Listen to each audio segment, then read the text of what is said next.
എല്ലാവർക്കും വന്ദനം. ജീസസ് എവരിഡേയിലേക്ക് സ്വാഗതം. പ്രാർത്ഥന. ഓരോ ദിവസം കഴിയുന്തോറും യേശുവിനോട് കൂടുതൽ അടുത്തിരിപ്പാൻ ഈ കൂട്ടായ്മ നിങ്ങൾക്ക് പ്രയോജനം ചെയ്യട്ടെ എന്ന് ഞങ്ങൾ ആഗ്രഹിക്കുന്നു, പ്രാർത്ഥിക്കുന്നു. കുട്ടികളുടെ പരീക്ഷയെല്ലാം വളരെ നന്നായി അനുഗ്രഹമായി അവരെഴുതി ഏറ്റവും വലിയ വിജയം അവർക്കുണ്ടാകും എന്ന് ഞങ്ങൾ പൂർണ്ണമായി വിശ്വസിക്കുന്നു. നിങ്ങളുടെ തലമുറകൾക്ക് വലിയ അനുഗ്രഹങ്ങളുണ്ടാകും. നിങ്ങൾക്ക് നന്മകളും ഐശ്വര്യവും സമ്പത്തും വർദ്ധിക്കും. കാരണം ഈ ദൈവം അനുഗ്രഹത്തിൻ്റെ ഉറവിടമാണ്. യേശുക്രിസ്തു മുഖാന്തരം പിതാവാം ദൈവം നമുക്ക് വെച്ചിരിക്കുന്ന എല്ലാവിധ അനുഗ്രഹങ്ങളും നമുക്ക് ഓരോ ദിവസത്തെ പ്രാർത്ഥനയിലൂടെ പ്രാപിച്ചെടുക്കാൻ കർത്താവ് കൃപ തരട്ടെ. നമ്മൾ റോമാലേഖനം 2-ാം അധ്യായത്തിലാണല്ലോ. അതിൻ്റെ 11-ാമത്തെ വാക്യം, ദൈവത്തിൻ്റെ പക്കൽ മുഖപക്ഷം ഇല്ലല്ലോ.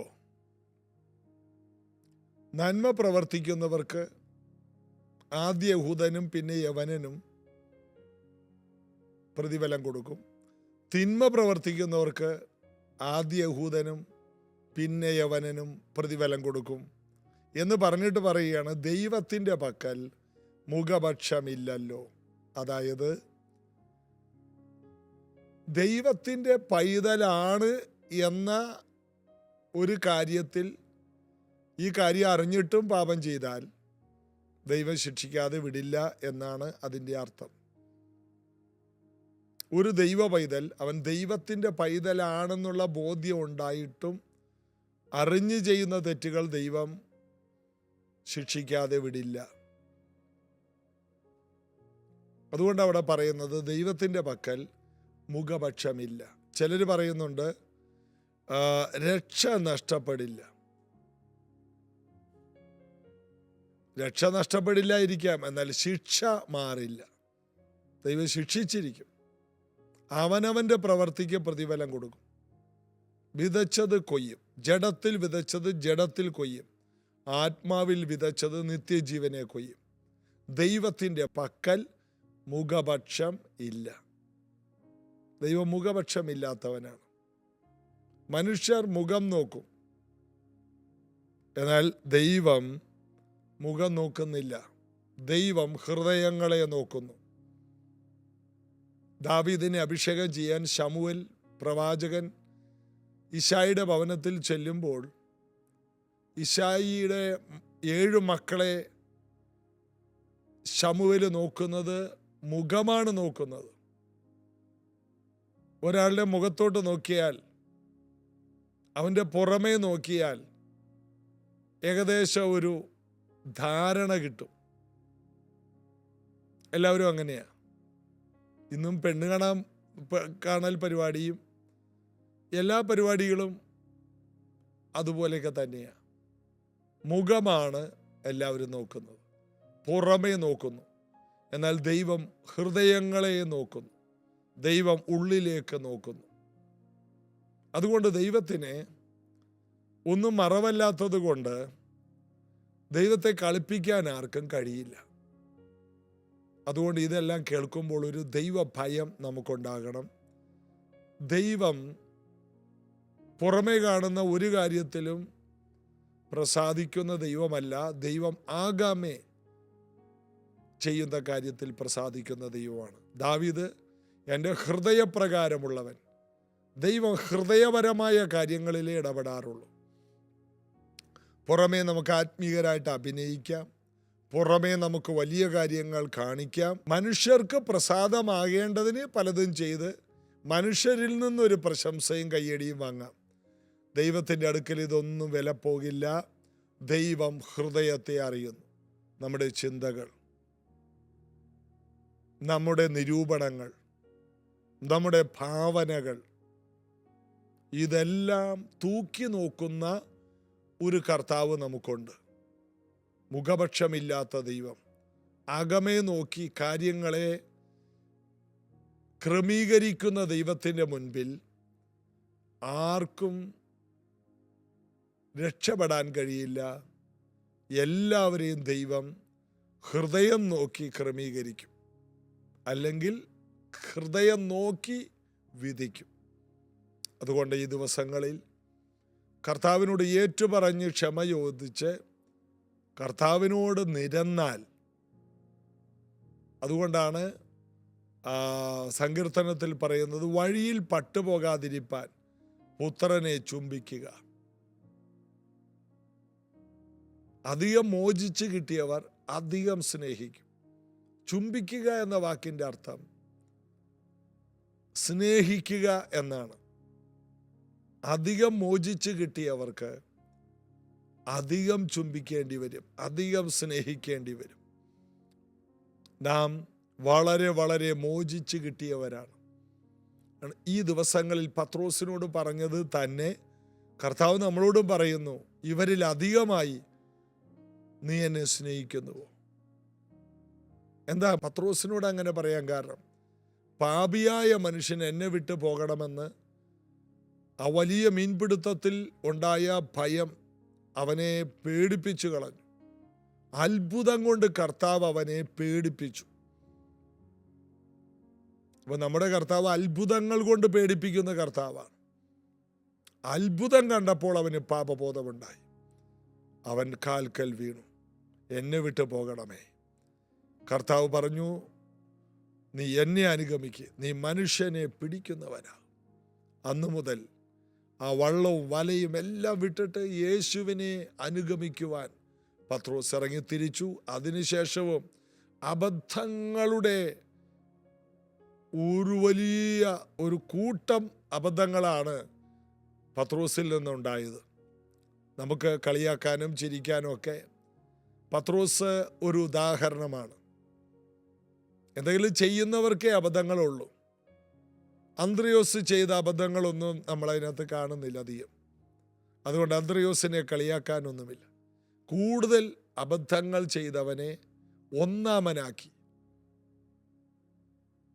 കർത്താവ് ഹൃദയത്തെ നോക്കുന്നു. അബദ്ധങ്ങൾ ഒത്തിരി പറ്റിയെങ്കിലും കർത്താവിന് അവൻ്റെ ഹൃദയം അറിയാം. അവൻ ഹൃദയത്തോട് ചേർന്ന യോഹന്നാനേക്കാൾ പത്രോസിനെ ഒന്നാമനാക്കി. എന്താ കാരണം? പത്രോസിൻ്റെ ഹൃദയമാണ് അതിന് കാരണം. പത്രോസ് കർത്താവിനെ അധികം സ്നേഹിച്ചിരുന്നു. തള്ളിപ്പറഞ്ഞു എങ്കിലും കർത്താവ് അവനോട് ഒടുവിൽ ചോദിക്കുന്നുണ്ട്, ഇവരിൽ അധികമായി നീ എന്നെ സ്നേഹിക്കുന്നു. കർത്താവ്, എൻ്റെ കുഞ്ഞാടുകളെ മേയ്ക്കുക. മുഖപക്ഷമില്ലാത്ത ഹൃദയത്തെ തൂക്കി നോക്കുന്ന ദൈവത്തിന് നമ്മെ കുറവുകളെല്ലാം ക്ഷമിച്ച് പുതുക്കി വലിയ ദൗത്യങ്ങൾ ഏൽപ്പിക്കാനുണ്ട്. ഒത്തിരി കുഞ്ഞാടുകൾ ഈ സമൂഹത്തിൽ ഇടയനില്ലാതെ പോകുന്ന ആടുകളെയാണ് ഈ കുഞ്ഞാടുകളെന്ന് ഉദ്ദേശിക്കുന്നത്. ഇടയനില്ലാത്ത ആടുകളെ പോലെ കുഴഞ്ഞവരും ചിന്യവരുമായി പോയവരെ മേയ്ക്കുവാൻ ഇതാ പത്രോസിൻ്റെ കയ്യിലോട്ട് കൊടുക്കുകയാണ്. എൻ്റെ കുഞ്ഞാടുകളെ മേയ്ക്കുക.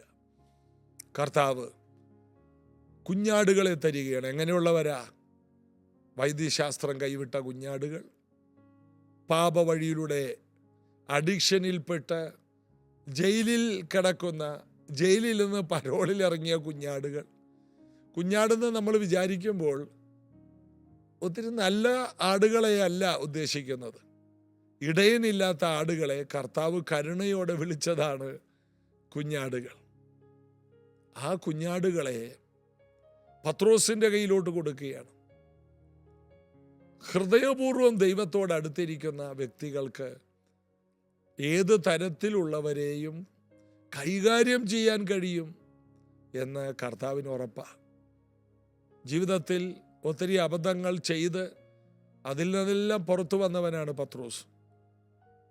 അതെല്ലാം ഏറ്റുപറഞ്ഞ് ഉപേക്ഷിച്ചവനാണ് പത്രോസ്. അവൻ്റെ കയ്യിലോട്ട് തകർന്നവരെ, കുഴഞ്ഞവരെ, ചിന്യവരെ, ആരുമില്ലാത്തവരെ, അനാഥരായവരെ, അങ്ങനെയുള്ളവരെ കൊണ്ടുവന്നു. അവർ ഹൃദയത്തിൽ കുത്തുകൊണ്ടിട്ട് ഞങ്ങൾ എന്ത് ചെയ്യണം എന്ന് പത്രോസിനോട് ചോദിച്ചു. നിങ്ങൾ പാപങ്ങളുടെ മോചനത്തിനായി ഓരോരുത്തരും സ്നാനപ്പെടുവിൻ, എന്നാൽ പരിശുദ്ധാത്മാവെന്ന ദാനം ലഭിക്കും. അങ്ങനെ അവർ സ്നാനപ്പെട്ടു. 3000 പേർ സഭയോട് ചേർന്നു. ഒറ്റ പ്രസംഗം കൊണ്ട് 3000 കുഞ്ഞാടുകൾ ഇതാ ദൈവസഭയോട് ചേർന്ന് രൂപീകരിക്കപ്പെട്ടതാണ് ദൈവസഭയുടെ ആരംഭം. അപ്പോൾ ഇതുപോലെ മുഖപക്ഷമില്ലാത്ത ദൈവത്തിൻ്റെ വലിയ പദ്ധതികൾ നമ്മെക്കുറിച്ചുണ്ട്. അവൻ ഹൃദയത്തെ നോക്കുന്നു. ചിലപ്പോൾ നമ്മൾ പറയില്ല, എന്നെ മനസ്സിലാക്കാൻ ലോകത്തിൽ ആരുമില്ല. ആര് പറഞ്ഞു? നമ്മെ മനസ്സിലാക്കാൻ ലോകത്തിൽ ആരുമില്ലായിരിക്കാം, എന്നാൽ സ്വർഗത്തിൽ ഒരുവനുണ്ട്. അവൻ സർവശക്തനാണ്, അവൻ സർവജ്ഞാനിയാണ്, അവൻ സർവവ്യാപിയാണ്. അതുകൊണ്ട് നാം അവനെ ദൈവമെന്ന് വിളിക്കുന്നു, നമ്മുടെ കർത്താവും ദൈവമെന്ന് വിളിക്കുന്നു, നാം പിതാവെന്ന് വിളിക്കുന്നു. ദൈവത്തിനൊന്നും മറവല്ല. സകല ഹൃദയങ്ങളെയും അറിയുന്ന കർത്താവേ എന്ന് പറഞ്ഞിട്ട് അപ്പോസ്തലന്മാർ പ്രാർത്ഥിക്കുന്നു. നമുക്കറിയാം, എല്ലാ ഹൃദയങ്ങളെയും അറിയാം. ദൈവത്തിനൊന്നും മറവല്ല. ബേൽശസ്സർ രാജാവ് ദേവാലയത്തിൽ നിന്ന് കൊണ്ടുവന്ന പൊൻവെള്ളി പാത്രങ്ങൾ എടുത്ത് മദ്യം കഴിച്ചപ്പോൾ ഉടനെ ഒരു കൈയെഴുത്ത് താനിരിക്കുന്ന സിംഹാസനത്തിന് എതിർവശത്തുള്ള ഭിത്തിയിൽ എഴുതപ്പെട്ടു. മെനെ മെനെ തെക്കേൽ ഓഫർസീൻ, ദൈവം നിന്റെ രാജ്യത്വം എണ്ണി നിന്നെ കുറവുള്ളവനായി കണ്ടിരിക്കുന്നു. അതെ, ഇതുപോലെ ദൈവം ഓരോ വ്യക്തികളെയും ഹൃദയം നോക്കി അവൻ്റെ കുറവുകളെ എണ്ണി തിട്ടപ്പെടുത്തുന്ന ദൈവമാണ്. ആ ദൈവത്തിൻ്റെ മുൻപിൽ വിശ്വസ്തരായിരിക്കാൻ നമ്മെ ഏൽപ്പിക്കാം. ദൈവത്തിന് മുഖപക്ഷമില്ല. ഒരിക്കൽ കൂടി പറയാം, ദൈവം മുഖം നോക്കുന്നില്ല, ഹൃദയങ്ങളെ നോക്കുന്നു. നിന്റെ അവസ്ഥ ലോകത്താരും കണ്ടില്ലെങ്കിലും ഭാരപ്പെടണ്ട. നിന്റെ അവസ്ഥ കാണാൻ ഒരുവൻ നിനക്ക് വേണ്ടിയുണ്ട്. അത് യേശുവാണ്. ഒരു സ്ത്രീ അവൻ്റെ അടുക്കൽ പറഞ്ഞു, എനിക്ക് ഭർത്താവില്ല. ഉടനെ കർത്താവ് പറഞ്ഞു, 5 ഭർത്താക്കന്മാർ നിനക്കുണ്ടായിരുന്നു, ഇപ്പോഴുള്ളതോ നിന്റെ ഭർത്താവല്ല. ഹൃദയമറിയുന്നു. അവൾ തകർന്നു പോയി. അവൾ പാത്രം വെച്ചിട്ട് ശമരിയിൽ ചെന്ന് ആ ദേശക്കാരോട് പറഞ്ഞു, എൻ്റെ അവസ്ഥ പറഞ്ഞ ഒരുവൻ, എൻ്റെ ഹൃദയം നോക്കി പറഞ്ഞ ഒരുവനെ വന്ന് കാണ്. അങ്ങനെ ശമരിയ മുഴുവനും യേശുവിൻ്റെ അടുക്കലേക്ക് ഓടി വരുന്നതാണ് പിന്നത്തേതിൽ കാണുന്നത്. അതെ, ഹൃദയം വായിക്കുവാൻ കഴിവുള്ള ഒരുവൻ നമുക്കുണ്ട്. ആ കർത്താവിൻ്റെ കൈകളിൽ നമ്മെ കൊടുക്കാം, പ്രാർത്ഥിക്കാം. യേശുവേ, ഇന്ന് ഞങ്ങളുടെ ഹൃദയത്തെ വായിക്കുന്ന അങ്ങയുടെ സന്നിധി ഞങ്ങളുടെ കുറ്റങ്ങളും കുറവുകളും ഏറ്റുപറയുന്നു.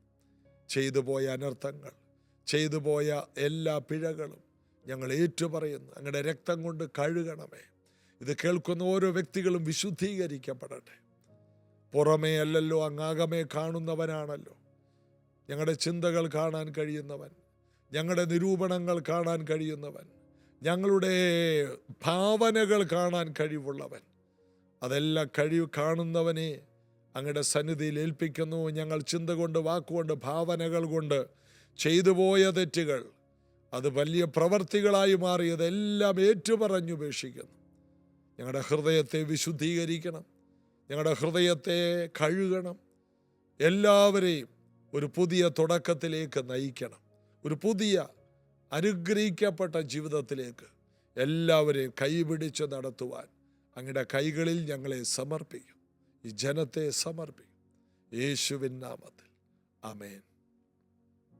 യേശു കർത്താവ് ഒരു പുതിയ ഹൃദയം, കല്ലായിട്ടുള്ളത് മാറി മാംസളമായൊരു ഹൃദയം നിങ്ങൾക്ക് തന്നിരിക്കുകയാണ്. ഇന്ന് രാവിലെ 10:30 പ്രൈസ് ജനറേഷൻ ചർച്ചിൽ വെച്ച് ഉപവാസ പ്രാർത്ഥനയുണ്ട്. വരിക, നമുക്ക് ഒരുമിച്ച് അനുഗ്രഹിക്കപ്പെടാം. God bless U.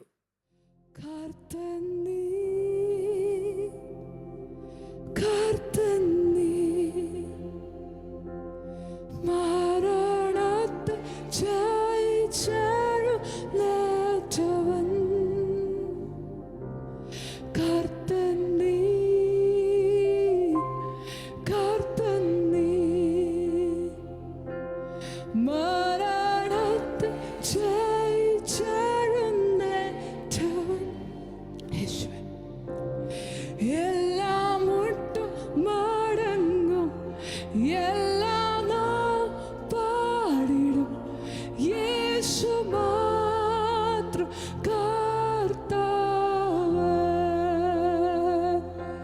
എല്ലാ മുട്ടും മടങ്ങും, എല്ലാ നാവും പാടിടും, യേശു മാത്രം കർത്താവ്.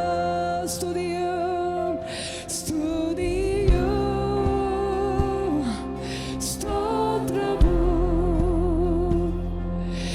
എല്ലാം സ്വീകരിപ്പാൻ യോഗ്യനായോനെ, അങ്ങ് മാത്രം യോഗ്യൻ. സ്തുതിയും സ്തോത്രവും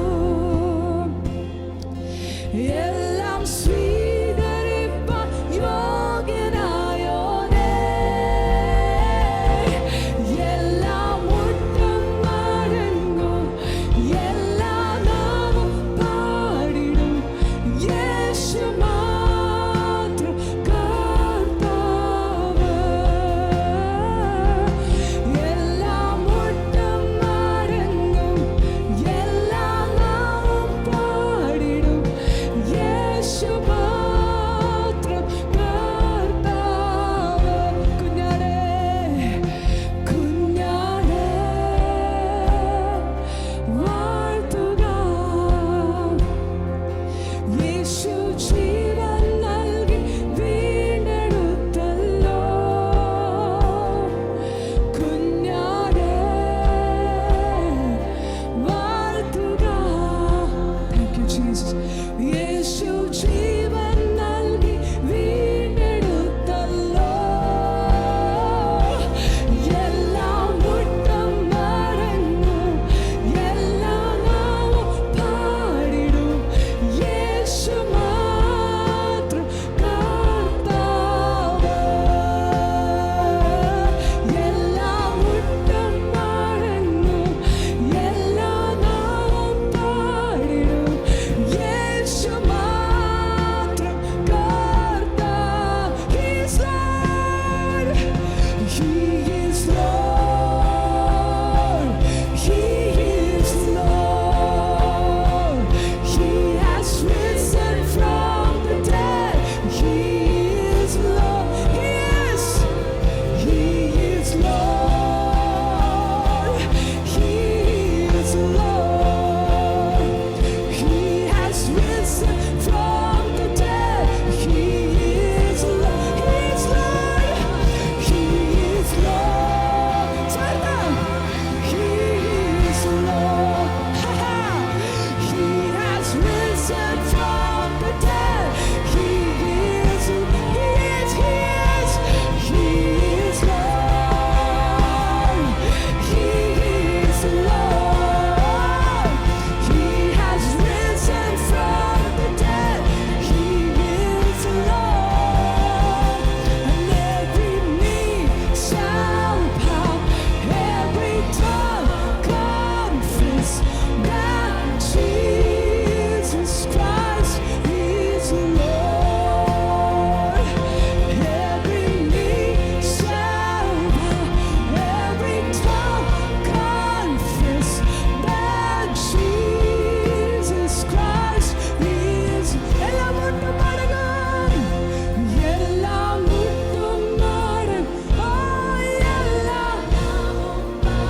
ചേർന്ന് യേശു മാത്രം കർത്താവ്. എല്ലാ മുട്ടും മടങ്ങും, എല്ലാ നാവും പാടിടും, യേശു മാത്രം കർത്താവ്. യേശു മാത്രം